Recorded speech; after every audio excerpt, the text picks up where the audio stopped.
Welcome back, everybody, to the Binary Sunset Podcast, episode 18. We're getting up there. We're really getting up there. Wow. We are now adults officially. I was about to say we're gonna 18 be years we're almost gonna be drinking age. Yeah, we can smoke now. we can go to casinos. No, you can't smoke anymore in Illinois when you're 18. That's 21. Oh, really? Thanks to JB, another Star Wars fan. I had no idea. Shout out to JB. Yeah. Oh, I mean, with every price. that's a rough one. Sorry, kids. I mean, Anyway, so this episode, we are reviewing the second Ewok movie from the 80s. I think it came out in 1985, called The Battle for Endor. Part 2. Ewok Adventures Part 2. Yeah. The first of which was Caravan of Courage, which we reviewed a couple weeks ago. And we've really been doing just a bunch of Star Wars vintage off of Disney Plus lately, reviews. We did 2D Clone Wars last week, so this is kind of on that. Yeah, so we're just kind of making our way through it, biding our time till the Bad Batch comes out, which we're very excited for. That's next week. We'll be covering on Star Wars Day. At least the first episode. Yeah, it comes out on Star Wars Day. We'll be covering the first episode, obviously, because this we usually release this on Thursdays. Friday, I think, is the second episode of Bad Batch, so we'll do that. We'll cover that the next week. Yep. Definitely. But yeah, so first thoughts. Obviously, Caravan of Courage was a hot piece of trash. Yeah. That movie was that movie. I felt like I needed to tear my eyeballs out by the more end. Like Caravan of Garbage. That's like a YouTuber's name. Oh, that's like a YouTuber, right? Yeah. Yeah. Well, but this one, I'm gonna be honest, and I don't know. We haven't discussed it very much because we wanted to save it for the podcast. But personally, I watched it last night, and I kind of loved it. So I loved parts of it. Yes. But compared to the previous one, this movie kicked ass. Maybe the last one just left such a bad taste in my mouth that anything after that related to it was just going to be like prestige cinema. That's true. I really liked this. This was a lot of fun. It was. And I have a few reasons why I think it. But before we do that, I'm gonna go and I'm gonna. Like last time, like Caravan of Courage, I gave you the synopsis because you could not remember it. Can you remember this movie? Do you remember everything? Yeah, you remember everything? I do. Because, and here's why, which we'll get into in more in depth later, but it was an actual movie. Like, it had a beginning, middle, and end. Yep. So it was easier to kind of follow the plot because it had a plot. It wasn't just unintelligible Ewok grunts. But anyway, so let's do a little synopsis and then we'll get into it. Synopsis is bam, just right in on the action, honestly. Mm-hmm. Love that. I don't know how far in the future this takes place from the previous film. I think it's immediately after. It could be weeks, it could be days, it could be immediately after. I think it's like a Force Awakens, Last Jedi kind of situation. But yeah, basically, jump cut to the Ewoks are being attacked by these space pirates. I'm going to call them space pirates. And do we know what they're called? Did we ever? Yeah, but it doesn't matter. Okay. They're not why I love it. Yeah, and basically we see Sindel, the little girl who has the 80s workout haircut, and she's running around. And Wicket's there, and there's just a bunch of there's a firefight. There's just people shooting each other, and Sindel goes and sees her brother Mace, who was a huge part of the movie. Yeah. And bam, they just kill him and her mom off. That they spent the whole entire point of the first movie was to rescue their parents, and in the first minute and a half, they kill off two of the main characters of the first movie, and then they kill off Paul Gleason, who is in this movie. Mm-hmm. They've replaced the actor of the dad in the old movie with Paul Gleason, who is the principal. Was he not in the last one? No, he wasn't. No, he was the principal in the in The Breakfast Club, and he was also in Die Hard, and he's just the 80s, 90s. He's an awesome actor. But he's an actor. But, I honestly can't even think of the guy's face. No, I would have remembered if it was Paul Gleason. But Paul Gleason's in it, and then bam, he gets killed right away. Yeah. And basically Sindel and Ewoks and Wicket get trapped. And they're being taken hostage to this castle. Sindel and Wicket escape. And then they run into my favorite part and my favorite person in the movie, Teak. And Teak honestly is like, what would happen if like Alf and Ewok had a baby? That's what Teak looks like. I mean, in the best way possible. But he's also kind of like neat. He reminds me of like Neil. You've never seen Star Trek Voyager, have you? No, I've not. He reminds me of Neelix, but he can't talk. I don't know if anybody watches Star Trek. Maybe that's blasphemous that I'm even bringing it up here, but nah, you're good. But yeah, then Teak takes them to this empty house. This honestly kind of looks like Shrek's swamp house. Do you know what I mean? Yeah. where we meet Wilford Brimley. Yep, and diabetes. Meet this big guy who is kind of like Shrek because he wants people to leave him alone from the Space swamp. Santa. Honestly, Teak is kind of his donkey, if you think about it. Sort of. Oh yeah. Like Teak brings people into the house. And, conspiracy theory time. Shrek is based off of Battle for Endor. Battle for Endor. Yeah, but he's Noah, right? That's the Noah is his name. Noah, played by Wilford Brimley, who many will recognize from Cocoon and The Thing, and also the very popular diabetes commercials. I did not know that, actually. You don't remember those commercials? No, dude. I do not. Look them up after this. All right, very funny. I will. At first, he's like, diabetes is not funny. It's a very serious condition. But yeah. The way he says it is funny. At first, he's like, get out of my swamp. Why'd you bring them here, donkey? Get the fuck out of here. And then, he was so angry, too. He was screaming at them. He was. And then they realized, they made muffins so they can stay. No. He didn't know. What he did was, they made muffins. He kicked them out, and then he's like, "Ooh, muffins! I'm gonna eat them." And then he told Teak, "Don't give him any of those goddamn muffins." He told Teak not to give them the muffins that they made. Yeah. And then Wicket and Sindel are just bumming it outside, trying to start a fire in the woods. Yeah. And then he's like, "You can't start fires in here." He's kind of like Smokey now too. Like he has so many personalities. He's like, only you can prevent forest fires. Then he was like, if you want to have a fire, you have to have it in my house. And she's like, you just fucking kicked us out, old man. So they, this is kind of like the part where like nobody really cares about the plot, but it's just that like four creatures all having a fun time in a it's basically it's the part of the movie where together. He becomes he turns from a mean old man to a soft space Santa. Yes, he's a soft space Santa. But he keeps going back and forth for a little bit. Like I can't gauge like where he's at sometimes because like in one scene he'll be like get the fuck out of here, and then he's like come on in, sweetheart. You want to have? And I'm like, what's going on here? What do you want, Wilford?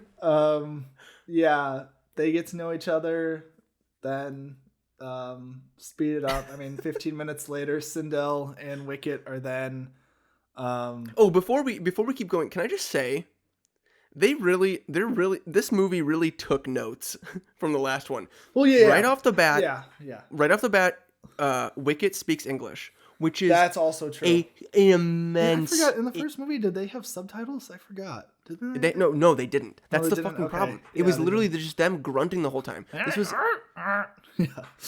was immensely better. Yeah, we could just right off the bat, just have him speak English so we know what the fuck he's saying. Yeah, so much better. No, totally from a storytelling perspective. Yes, but so much more efficient. But yeah, they all four of them are hanging out in the swamp house. Then Sindel and Wicket get captured by the space pirates and a witch.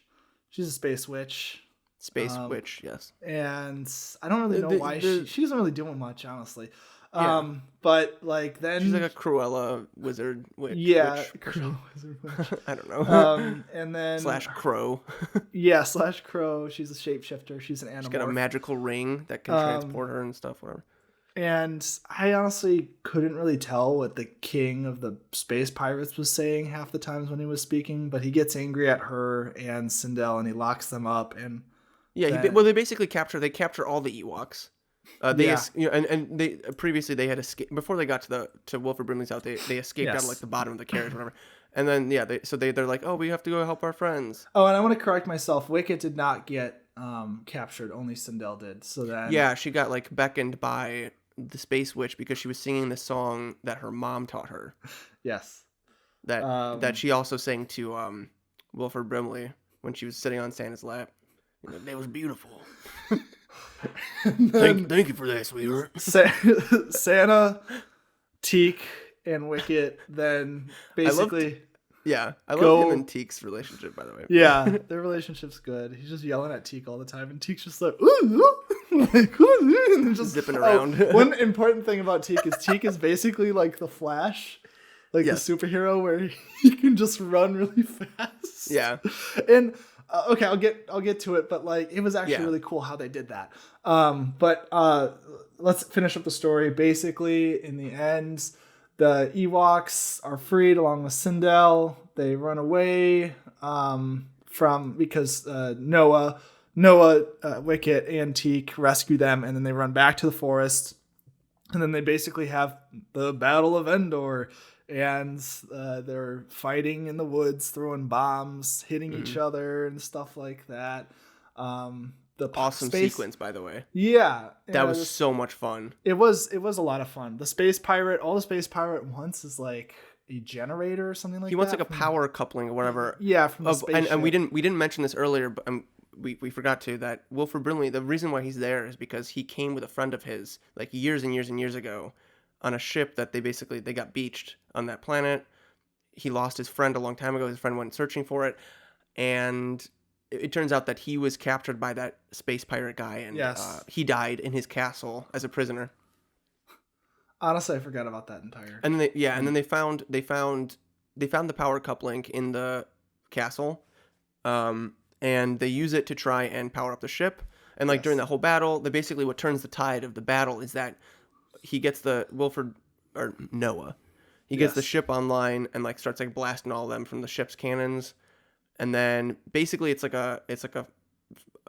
they come to a head, and he's like, the space pirate captures Sindel, and he's like, I'm gonna kill her if you don't give me that power coupling, and of which we never really understand what he's like. I want power. You know what I thought would have been much cooler, and I thought was gonna happen is if Salak is Wilford Brimley's friend that he lost a long time ago. If that turned out to be the alien, and the alien was Salak, and he's like, he basically over time he got like twisted and demented. He forgot like who he was and all, but the only thing in his life that he's remembered that he's needed is that specific thing. He doesn't, he kind of gets like, that would have been cool. That would have been really cool. Yeah. Like it turns out he's his friend, and when he sees Noah, he's like, friend. Yep, buddy, I'm your friend. That would have been good. Come on, sit on my lap. But they duel it out, space pirate and Noah, and then eventually the good guys win, and the space pirate, is he disintegrated? Like, how does Wicket basically throws a stone at his that's like a blink and miss it part where like Wicket throws a stone at the ring that's on his neck. He puts it on his like around his neck, and it like triggers the ring, and then he like kind of just like turns the stone or something. I don't know. Yeah.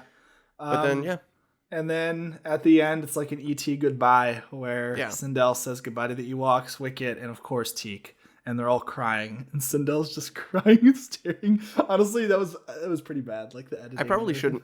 No, I probably shouldn't put this on. Did you cry? On the record. I choked up a little bit. I was so pleasantly surprised by this movie that it actually garnered an emotional reaction from me at the end. Like, it worked to an extent. I was actually well, the movie. Okay, so the movie ends. They like fly off, like her and Wilford Brimley. And the end is just Wicked and Teak just like waving. Yeah. Bye. So great ending, and then yes, I wanted to bring this up because it's like been on my mind the whole time. So just to I just want to make sure that I didn't miss anything or whatever. Right. But so in the very beginning of the movie, when the brother or Mace is his name. Yes. When Mace and his mom, where it's like that big battle. Yeah. And he drags his mom who was shot into that hut. That was the last that we saw of them, right? Yeah. Yeah. Okay, so we didn't really see Mace die on screen. And then yeah, but I mean, right, but we can't. But in Star Wars, you can never assume. If it's not on screen, you can never assume. I know, and even if it is on screen, you can't assume. I mean, technically, we know because Sindil's bracelet has all of her family members on. Like, she can see that they're living. Oh, sure. Their lights go out when it. Okay, well maybe happens. that got broken or something. But here, okay. So wait, let me keep going. Hold on. All right. So then the dad, we don't see him die. He's just basically like, hey, go, run away. And then we don't really see him like close his eyes and like exit this plane of reality, right? Like we don't see him actually die. So I'm thinking if we had the resources, we should write the epic conclusion to this trilogy. What do you think? Maybe we should have like a computer write it. That's what I was thinking. We get an AI. We get an AI to write, and this is a promise to our listeners. Maybe we get an AI to write the epic third movie in this trilogy because it should be a trilogy. I think where Sindel is grown up. It makes sense. Sindel's grown up. She comes back to Endor, and maybe her family's still alive. I don't know. Yeah, that'd be fun. Maybe she just wants to return to Wicked. I mean, she says she's gonna be. Well, that's what I'm saying is that like she'd return to Wicked and Teak and whatever, but she'd realize that her family is still living and breathing. Yeah, her bracelet just starts up again. And that would be cool. Like, I gotta go back. Anyway, so that's just I want to put that out there. All right, so fan theories and fiction aside, yes. What was the thing that you really enjoyed about this the most? I mean, honestly, I think the best part of this movie is Wilford Brimley. He just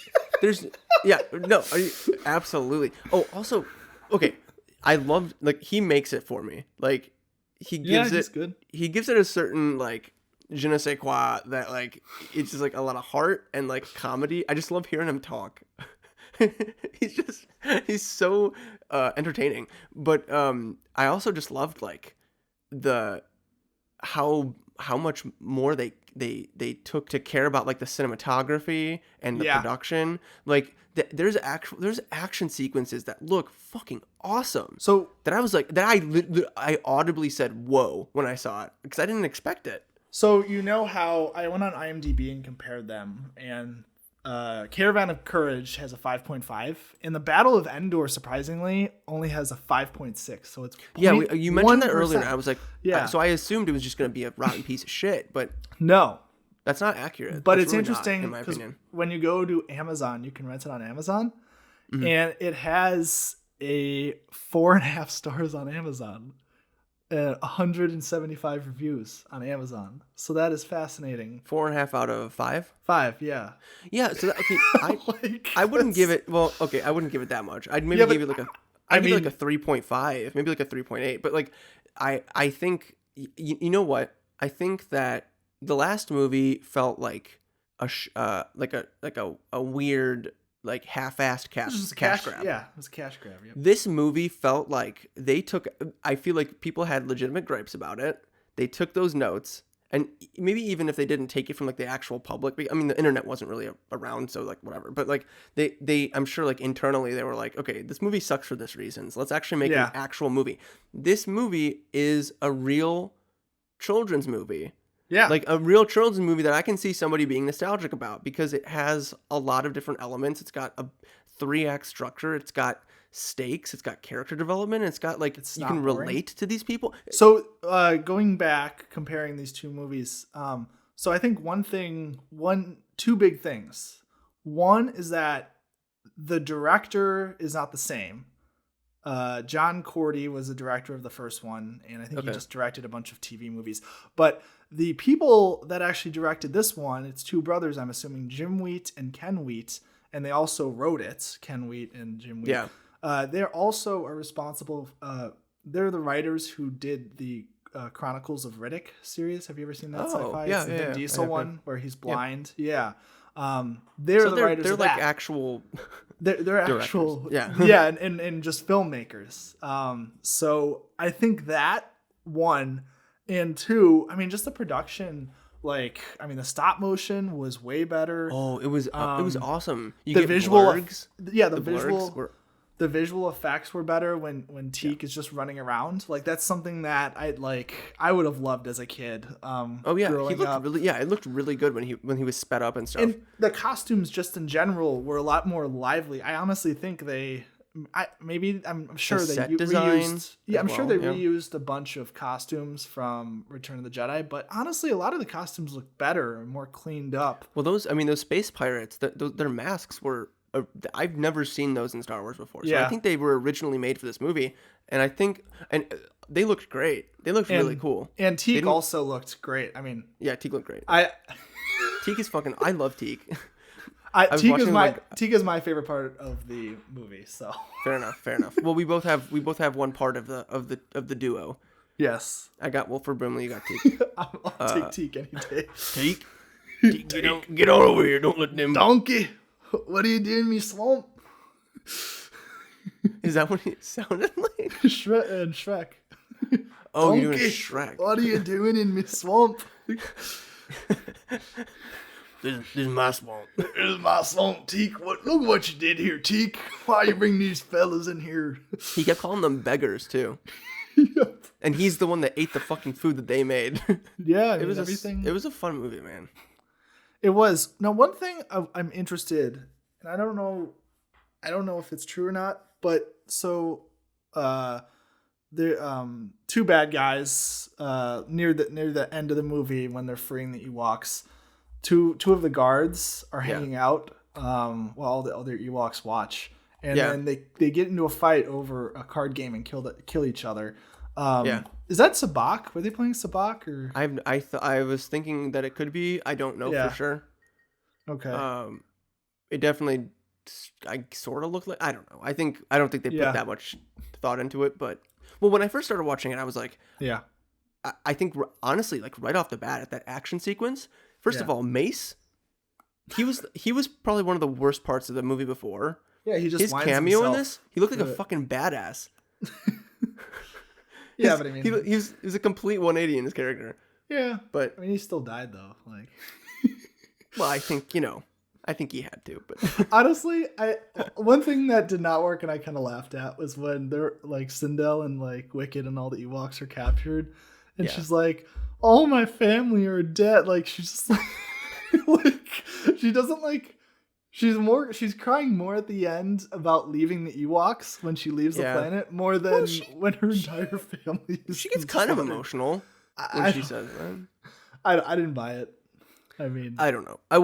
I think and it's not fair I'm enough. Not saying, on the I'm not whole, saying, I think I'm not saying it's the act. Well, I'm not saying it's the actor's fault. I'm saying I think the screenplay was what's wrong with that one. But well, sure. Oh, but that might be just a direction note, like, or maybe whatever. I think besides that, I think on the whole, the acting was 10 times better. Oh, totally. It was believable. The editing was 10 times better. It was like it was very efficiently edited.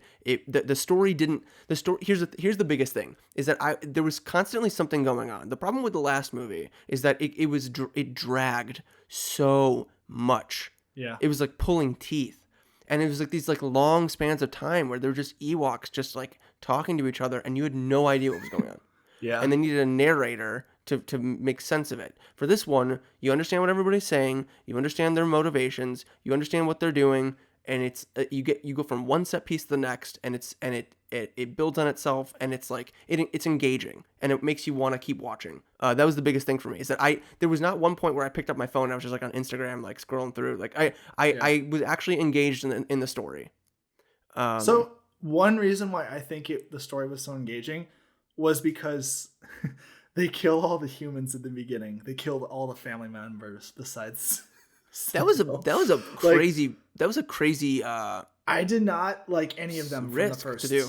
Yeah, but I did not like any of them from the first movie. Like, yeah, it was honestly that like introducing new characters, and yeah, honestly, I mean, like that. It starts off with a bang. Wicket talk, and just having the Ewoks and Noah and Teak replace Sindil's family.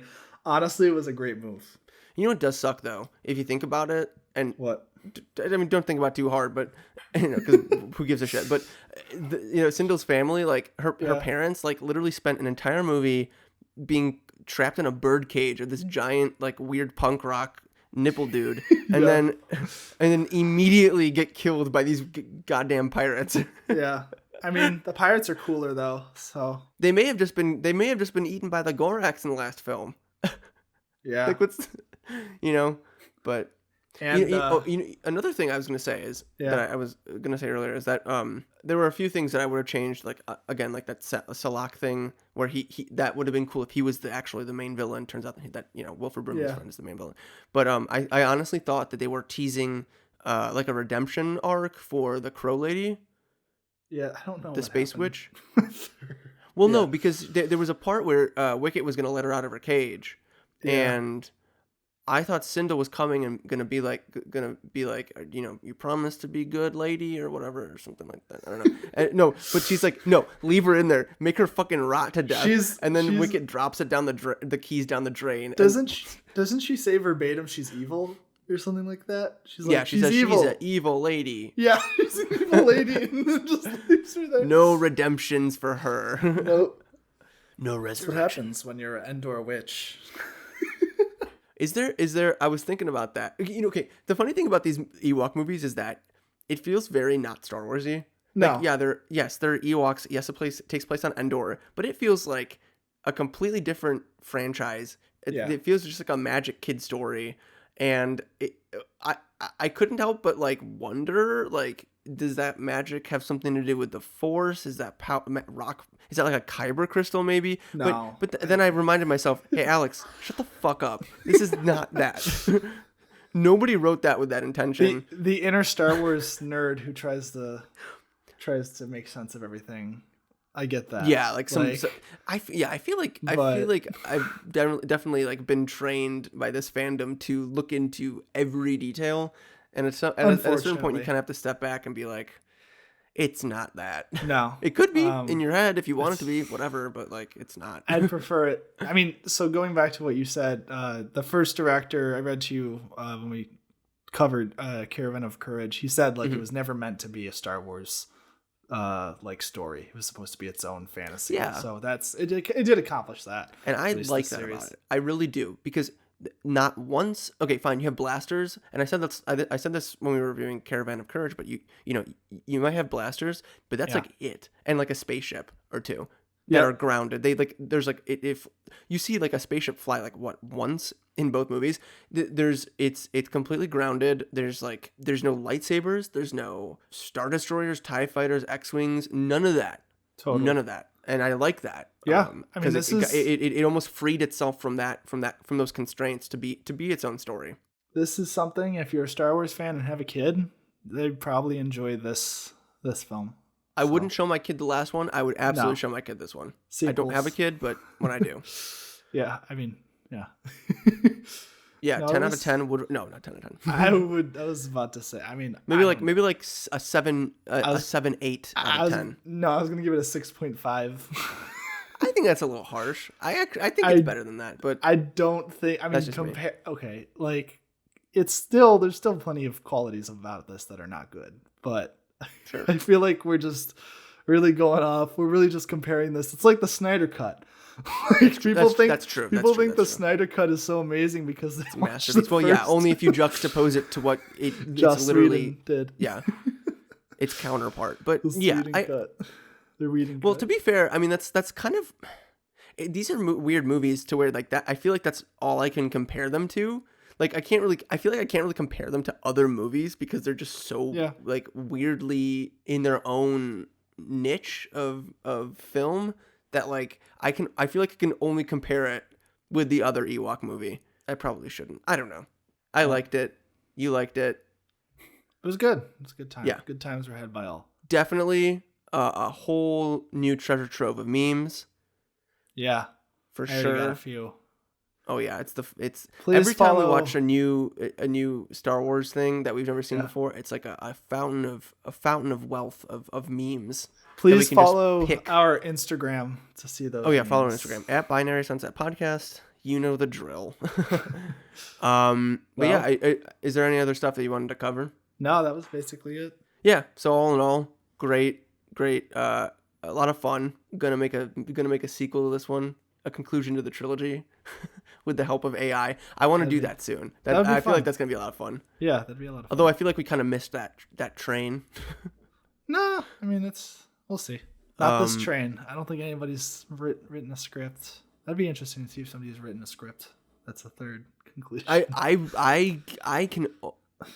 I feel like maybe it does exist.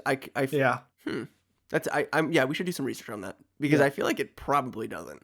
But yeah, because I don't think anybody besides us is crazy enough to even consider another movie of the Ewok adventures. But anyway, so yeah, that pretty much concludes the episode.